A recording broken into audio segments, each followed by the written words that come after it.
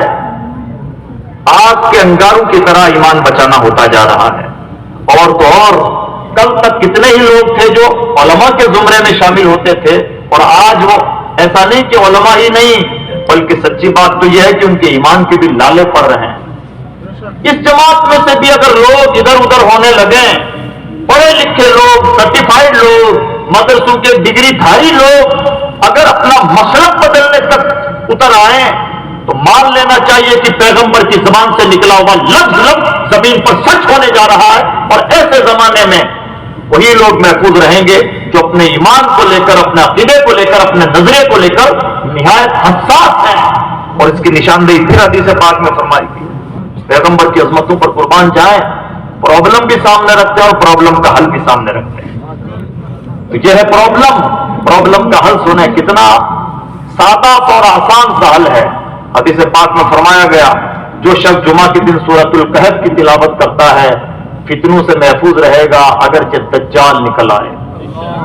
اور کچھ چاہیے؟ اگر اتنے سستے میں آدھا پارا تلاوت کرنے, ہفتہ آدھا پارا تلاوت کر لینے کی وجہ سے ایمان جیسی قیمتی دولت کی کو سیفٹی مل جاتی ہے, تو اس سے سستا سودا بھی کچھ ہے. اور اگر یہ بھی مشکل لگتا ہے تو دراصل سورۃ الکہف کی تلاوت مشکل نہیں, بلکہ اصل بات یہ ہے کہ ایمان کو لے کر کے بندہ سیریس ہی نہیں. دوسری نشاندہی, جب فتنے عام ہوں گے تو کن کا ایمان محفوظ رہے گا؟ حضور نے ایک مثال سے سمجھایا, ان لوگوں کا ایمان محفوظ رہے گا جو اونچے پہاڑوں پر بکریاں چرا رہے ہیں. یہ ایک استعارہ ہے. مطلب یہ ہے کہ جب فتنے عام ہوں اس زمانے میں جو انسان دنیا سے جتنا زیادہ کنارہ کش, اتنا اچھا اور اتنا محفوظ. عوام کا کیا حال ہے؟ اجی سب کی باتیں سننی چاہیے, اچھی بات جہاں سے بھی ملے لینی چاہیے. یہ تو مولویوں کے جھگڑے ہیں جناب, مولویوں کے جھگڑے نہیں ہیں بلکہ شیطان کا حملہ ہے جو آپ مولویوں کا جھگڑا کہہ رہے ہیں. اور یہ بھی ایک قسم کا خاموش فتنہ ہے جو